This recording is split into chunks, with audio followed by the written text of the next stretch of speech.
muito bem-vindos a mais um 1 a 1 com Eduardo Santana. Hoje eu recebo aqui os doutores Luciano e Fabiana Carrer, da Carrer Sociedade de Advogados de Paulínia. Sejam muito bem-vindos ao nosso programa. Muito obrigado. Muito obrigado, nós que agradecemos a honra, o privilégio de estar aqui. O privilégio é todo nosso, gente. Vou começar, eu sei que vocês têm especialidades diferentes dentro do escritório, que é uma referência aqui na região, mas eu sei que vocês são especialistas no direito público e muitas vezes o micro e pequeno empreendedor ele tem vontade de prestar serviços para o órgão público, mas ele tem alguns receios. Eu queria, por favor, que você começasse a falar um pouquinho sobre essa questão. O microempresário, ele pode prestar serviço público? Eduardo, não só pode, como deve, né? Na lei já reserva uma fatia dessas licitações, dessas tomadas de preço, não, mas as licitações em si para o pequeno empresário, para o pequeno empreendedor. Então, o Tribunal de Contas já tem feito alguns apontamentos dizendo que uma reserva deve ser feita para esse nicho. Olha que interessante a gente saber que tem uma reserva para os micro e pequenos empresários lá para poder prestar serviço. E aonde isso é prestado? Prefeitura, o que mais? Prefeituras, câmaras municipais, autarquias, órgãos especiais das administrações públicas que obrigatoriamente devem fazer licitações, e é uma gama enorme de insumos que devem ser comprados, de produtos e até mesmo de prestações de serviço, das quais os pequenos empreendedores deveriam participar, deveriam se atentar, buscar um aconselhamento, buscar uma ajuda jurídica, buscar aí uma prévia informação acerca do que ele vai participar, mas o mercado é grande. Uau! É muito amplo a gama de produtos e a gama de prestação de serviços para esses pequenos e médios empreendedores. E isso é interessante porque muitas vezes, se a pessoa tem condições de atender esse cliente público e não está fazendo, está perdendo dinheiro, né? Está perdendo dinheiro. Eu sempre cito um exemplo de quando eu fui pregoeiro na prefeitura lá de Paulínia, né, numa época em que eu prestei assessoria, e que tínhamos um determinado empresário lá, né? E ele sempre participava das licitações. Ele é um pequeno empresário da cidade.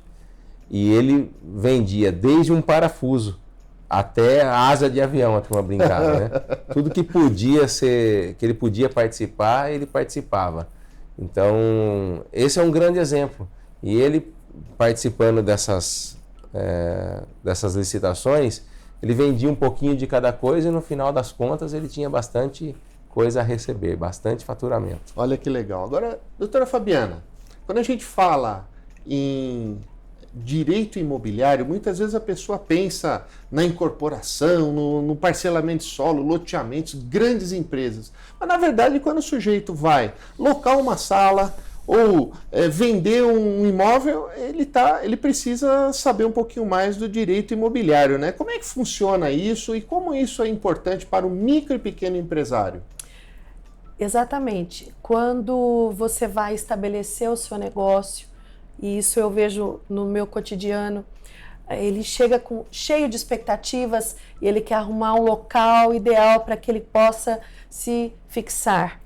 E muitas vezes, se ele não tem uma assessoria prévia que verifique se o segmento para o qual ele desenvolve a sua atividade pode ser estabelecido naquele determinado local, ele muitas vezes vai firmar um contrato, assumir um compromisso e vai chegar na hora e não vai conseguir se estabelecer efetivamente.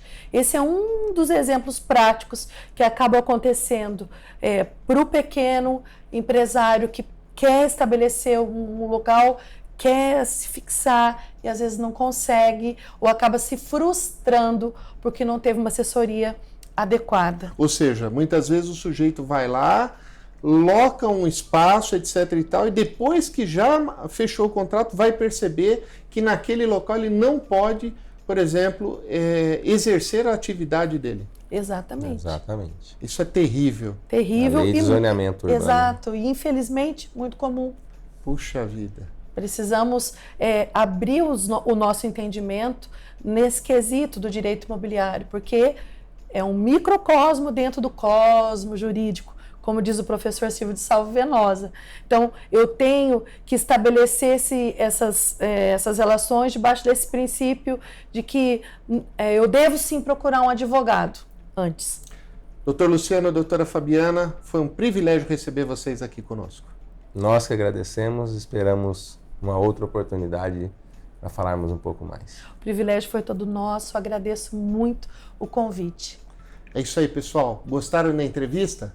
Eu também amei. Mas se você quiser ouvir a entrevista deles na íntegra, visite programa1a1.com.br/podcast e procure lá o podcast do Dr. Luciano, doutora Fabiana. Lá eles vão ter muitas dicas para você. Eles conversaram aqui conosco quase 1 hora com várias dicas para você prestar serviço para a parte pública e também cuidados que você deve ter no trato imobiliário. É isso aí e vamos continuar com o nosso programa.